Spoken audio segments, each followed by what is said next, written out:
Di awal film, kita akan diperkenalkan dengan sindikat kejahatan terbesar di Korea bernama Golmun yang beroperasi di bawah naungan perusahaan korporat yang sah. Sindikat ini beroperasi di bawah kepemimpinan Ketua Suk, yaitu orang yang berhasil menyatukan berbagai geng-geng kejahatan paling berbahaya di bawah Golmun. Dia baru-baru ini berhasil lolos dari tuntutan atas beberapa tuduhan. Dalam prosesnya, dia kemudian menyadari bahwa polisi mungkin memiliki mata-mata di dalam organisasinya. Sementara itu, Jasung, seorang petinggi dalam organisasi tersebut dan bersama anak buahnya, kemudian melakukan perburuan untuk menemukan tai lalat tersebut. Mereka kemudian menangkap seorang anggota yang dicurigai dan menyiksanya untuk mendapatkan pengakuan. Tapi mereka tidak bisa mendapatkan pengakuan sehingga mereka membunuhnya dan membuang mayatnya ke laut di dalam tong. Sementara itu, Ketua Suk sedang dalam perjalanan pulang dari rumah majikannya. Tiba-tiba sebuah truk tiba-tiba muncul di persimpangan dan menabrak mobilnya.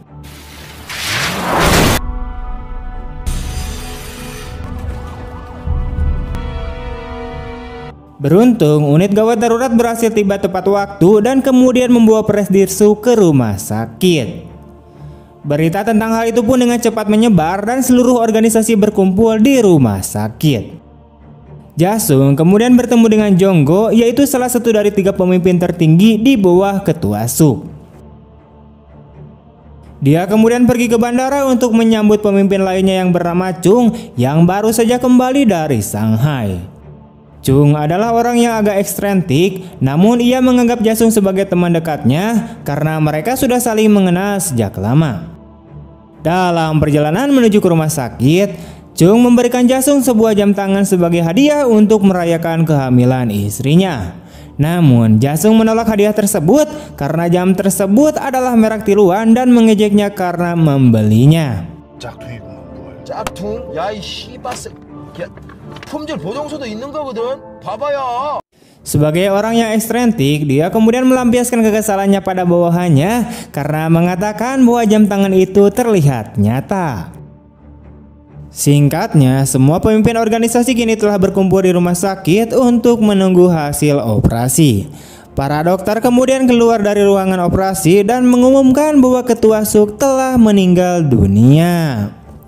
Berita tersebut membuat Jonggo marah kepada dokter dan membuat yang lainnya bingung karena masa depan organisasi menjadi tidak menentu. Keesokan harinya, mereka kemudian mengadakan upacara pemakaman untuk memberikan penghormatan terakhir kepada Ketua Suk. Polisi juga muncul untuk melakukan pengawasan yang membuat Jonggo marah. Dia menghadapi mereka dan menghancurkan kamera mereka. Kemudian kepala Kang, yaitu seorang kepala polisi yang memimpin penyelidikan terhadap Golmun, datang untuk membantu bawahannya. Hal itu pun memaksa Jonggo untuk mundur dan membayar mereka untuk kamera yang rusak. Kembali ke markas besar kepolisian, para petinggi kemudian mendiskusikan paksi-paksi yang bersaing untuk suksesi setelah kematian Ketua Suk. Di mana Golmun sendiri adalah gabungan dari geng Jaebun, geng Jaeil, dan geng Notmun. Dan 3 kandidat tersebut kemungkinan akan mengisi kursi kosong ketua baru Golmun.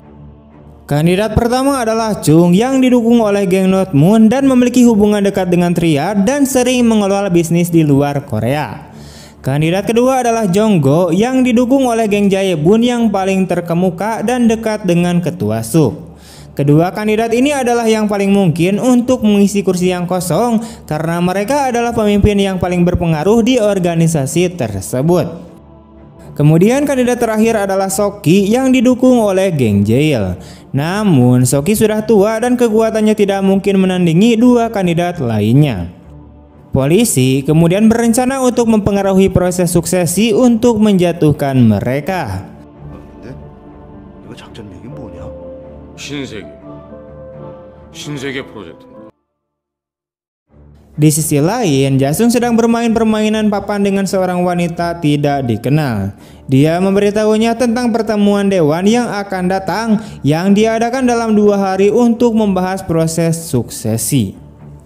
Tiba-tiba dia menjadi kesal dan pergi ke sebuah bangunan yang ditinggalkan untuk menemui seseorang. Orang itu adalah kepala Kang. Jasung ternyata adalah seorang polisi yang menyamar dan menyusup ke dalam sindikat Gold Moon, dan wanita yang tidak dikenal sebelumnya adalah penanganannya. Ia telah naik pangkat selama 8 tahun terakhir dan menjadi peringkat kelima dalam komando, tepat di bawah 3 pemimpin teratas dan ketua suk. Dia marah pada ketua Kang karena dia berjanji padanya bahwa pekerjaannya akan selesai setelah mereka mengurus ketua suk. Namun pawangnya mengatakan kepadanya bahwa sekarang ia harus membantu misi untuk mempengaruhi proses suksesi. 네가 원래는 경찰이었다는 거를 걔들이 알면은. Ia juga kesal karena entah bagaimana Kang tahu kalau istrinya sedang hamil dan menghadiahinya. Itu berarti ada seseorang yang mengikutinya tanpa ia ketahui. Ia merasa frustasi dengan situasi ini, tapi ia tidak punya pilihan lain. 2 hari kemudian, mereka mengadakan rapat dewan sesuai rencana. Mereka memutuskan untuk mengadakan pemungutan suara minggu depan untuk memilih ketua yang baru. 다음 주 임시 이사회에서 부임 회장을 결정하는 것으로 정리하겠습니다. Seperti yang diharapkan, 2 faksi yang berlawanan muncul antara Chung dan Jonggo. Jasung lebih dekat dengan Chung, tetapi dia tidak secara resmi mendukung siapapun. Dia kemudian berjalan kembali ke tempat parkir bersama Chung. Chung kemudian memberitahunya bahwa dia harus segera kembali ke Shanghai untuk urusan bisnis dan memintanya untuk menjaga kantornya agar Jonggo tidak dapat melakukan apapun selama dia pergi. Tiba-tiba sebuah mobil muncul dan hampir menabrak mereka.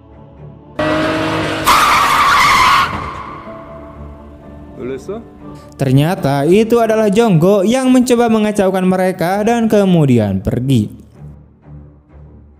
Chung kemudian mengundang Jasung untuk mengadakan pesta kecil-kecilan untuk merayakan kehamilan istrinya. 우리 조카님이 지 아빠 얼굴 닮으면 큰일인데. Jasung kemudian menemui pawangnya untuk menyampaikan lebih banyak informasi. Dia bertanya tentang detail misi karena nyawanya terancam, namun sang pawang tidak dapat berbagi informasi dengannya sesuai dengan protokol.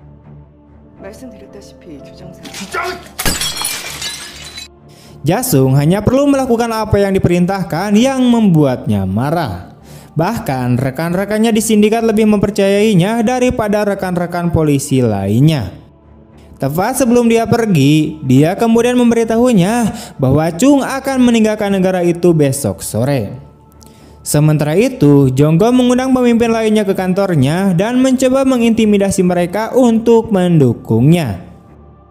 Keesokan harinya, Jasung kemudian menemani Chung ke bandara, di mana dia menyadari bahwa banyak polisi yang menyamar sedang memantau mereka di sana. Dia tidak tahu apa yang akan terjadi yang membuatnya gugup. Tepat setelah Chung melewati gerbang keamanan, beberapa petugas polisi mendatanginya dan membawanya pergi. Dia bertemu dengan kepala polisi Kang di ruangan interogasi di dekatnya. Kepala Kang menunjukkan kepadanya sebuah file tentang laporan investigasi Gold Moon.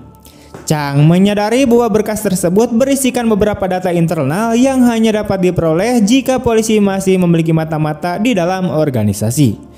Namun yang mengejutkannya, kepala Kang mengusulkan sebuah rencana untuk menjatuhkan Jonggo bersama-sama sehingga Chung dapat dengan mudah mengambil alih posisi ketua yang kosong.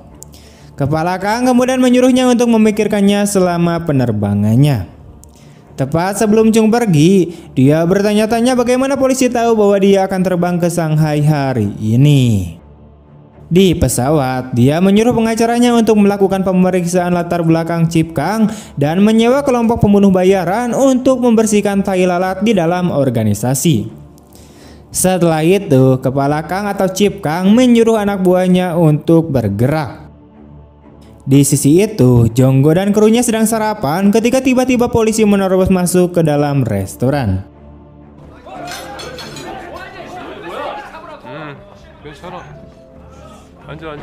Kepala Kang menunjukkan surat perintah resmi dari pengadilan dan kemudian membawanya pergi. Tepat sebelum mereka pergi, Jonggo bertanya-tanya apakah Chung telah menjualnya, yang hal itu dijawab dengan samar oleh kepala Kang. Chung menerima berita tentang penangkapan tersebut dan segera merencanakan pertemuan dengan Jonggo dan terbang kembali ke Korea. Saat tiba di Korea, ia langsung menemui Jonggo dan terlibat dalam percakapan sengit yang berakhir dengan Jonggo yang memperingatkannya. Namun Chung bersikeras bahwa yang membocorkan informasi tersebut bukanlah dirinya. Chung kemudian pergi menemui kepala Kang secara diam-diam di sebuah stadion kosong. Dia memberinya sekotak penuh kue bulan sebagai tanda terima kasih. Kepala Kang kemudian memeriksa hadiah tersebut dan menemukan bungkusan uang di dalam kue bulan. Chung berharap dengan bantuannya hal itu dapat memperlancar bisnisnya di masa depan. Namun dia menolaknya dan melemparkannya ke lantai. Di sisi itu, Jasung membawa istrinya ke dokter kandungan untuk memonitor kehamilannya. Dalam perjalanan pulangnya, istrinya kemudian mendapatkan telepon dan menerimanya secara tertutup. Ternyata telepon itu dari kepala Kang menanyakan tentang Jasung. Dan rupanya dia memata-matai suaminya di belakangnya untuk kepala Kang. Seperti suaminya, dia merasa bahwa misi spionage ini telah membuat dia sangat tertekan, sehingga dia ingin berhenti. Dia juga merasa lebih setia kepada suaminya sekarang karena suaminya adalah orang yang membantunya keluar dari kehidupan lamanya yang menyedihkan.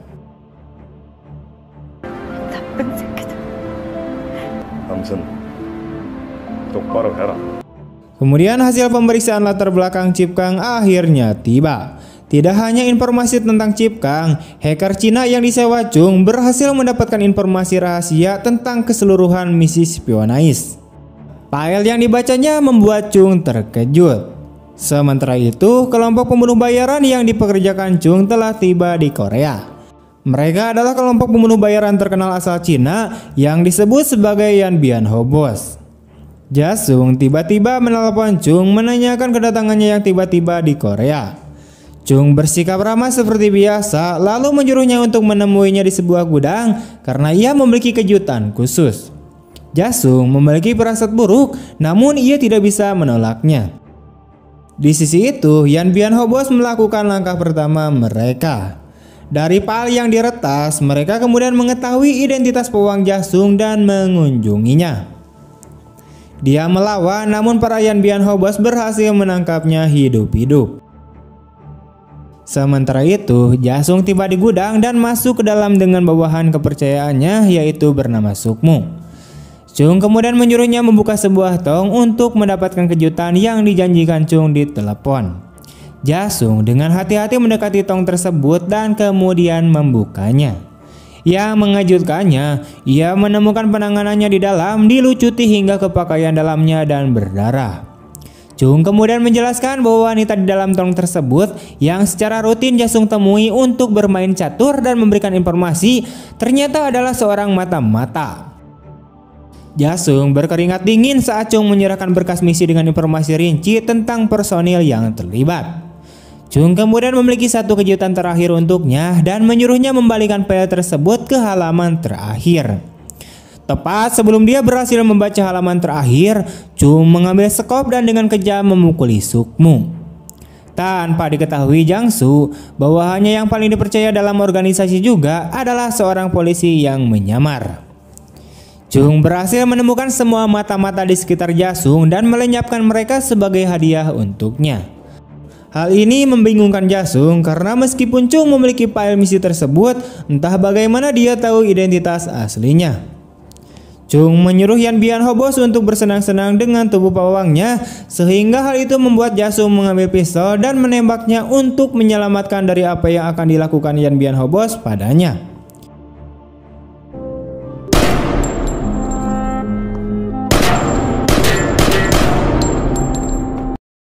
Sementara itu, kepala Kang pergi ke penjara untuk menemui Jonggo.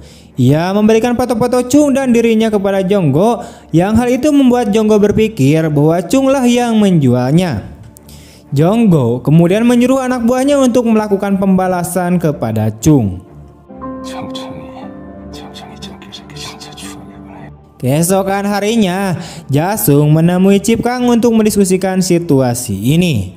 Chip Kang memberitahunya bahwa sistem mereka telah diretas dan semua informasi rahasia telah bocor. Jasung sangat ingin menarik diri dalam misi tersebut. Namun tiba-tiba Soki, pemimpin ketiga organisasi, tiba-tiba muncul. Chip Kang telah setuju untuk membantunya mendapatkan kursi ketua sehingga polisi dapat mengendalikan organisasi dari dalam. Chip Kang mengancam akan menyebarkan identitas Jasung sehingga itu membuatnya tidak memiliki pilihan lain selain menjatuhkan rencana tersebut. Meskipun Chip Kang telah berjanji untuk menariknya keluar. 뭐하는 개수작이야. 장수기 바지로 세우고 네가 골동 접수해. Di sisi itu, anak buah Jonggo bergerak dan mengatur serangan terhadap Chung. Meskipun kalah jumlah, ia berhasil membuat penyerang kesulitan.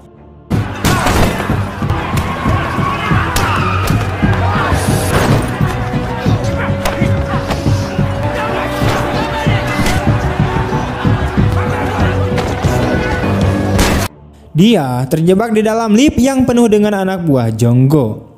Dia mengalahkan mereka, namun hal itu membuatnya terluka parah.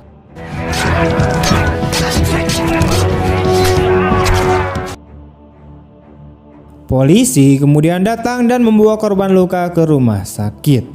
Anak buah Jonggo juga mencoba untuk mendapatkan istri Jasung, namun polisi sudah menunggu mereka. Sayangnya, guncangan tersebut membuat istrinya mengalami keguguran. Dokter mengatakan kepada Jasung bahwa tingkat stres istrinya telah mempengaruhi kehamilannya. Jasung mendengar tentang apa yang terjadi pada Chung dan pergi ke rumah sakit. Kondisinya sangat buruk di mana Chung ingin berbicara dengan sahabatnya untuk terakhir kalinya. Dia menyuruhnya untuk memilih satu sisi demi kebaikannya sendiri, menandakan bahwa dia mengetahui identitas Jasung. Tepat sebelum Chung meninggal, dia memberitahu Jasung bahwa dia meninggalkan hadiah di brankas kantornya. Organisasi ini kemudian mengadakan pemakaman kedua bulan ini melepas salah satu kandidat penerus. Dengan kematian Chung dan Jonggo yang dikurung di penjara, suksesi Soki tampaknya akan berjalan mulus.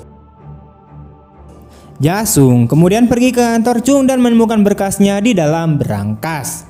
Dia juga menemukan sebuah jam tangan, yaitu hadiah yang dijanjikan Chung, tapi kali ini bukan merek tiruan. Dia menyadari bahwa Chung benar-benar sahabatnya yang sejati, namun ia terlambat menyadarinya. Pada hari pemungutan suara, Soki meminta Jasung untuk menemaninya ke rapat dewan. Namun tiba-tiba mereka menuju ke lokasi terpencil dengan sekelompok anak buah Soki yang mengelilingi mereka. Ternyata Soki berencana untuk mengkhianati kesepakatannya dengan polisi dan kemudian melenyapkan Jasung. Namun bukan Jasung yang dihabisi, tetapi mereka malah menghajar Soki.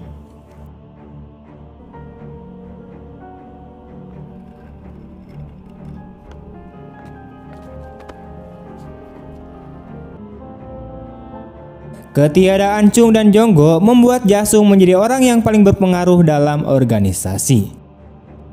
끝까지 다 같이 대주거나 그 전에 아무도 유턴을 못한다.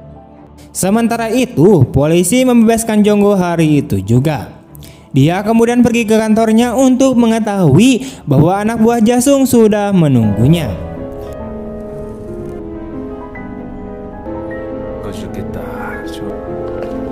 Mereka kemudian melemparkannya ke bawah gedung, melenyapkannya juga.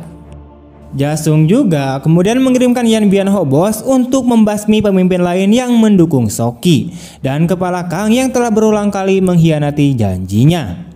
Dia sudah selesai menjadi mata-mata untuk polisi, mengorbankan banyak hal. Akhirnya dia memutuskan untuk mengambil peran barunya sebagai ketua sindikat kejahatan Gold Moon dan menjalani hidupnya sebagai orang bebas di bawah keinginannya sendiri. Tamat. Oke, sekian dulu untuk video hari ini. Bagaimana tanggapan kalian tentang film ini? Tulis di kolom komentar. Ini sih kayak drama crime gitu ya, tapi ini sangat seru banget ceritanya. Terima kasih telah menonton. Jika kalian punya pertanyaan atau punya rekomendasi film apa selanjutnya untuk kita bahas, jangan lupa untuk like, comment, share kemanapun kalian suka dan tinggalkan jejak berupa komentar. Terima kasih. Bye-bye. goes, I just wanna keep moving. Keep my head up when I act, head up, that's a fact. Never looking back, I'ma keep myself on track. Keep my head up, staying strong, always moving.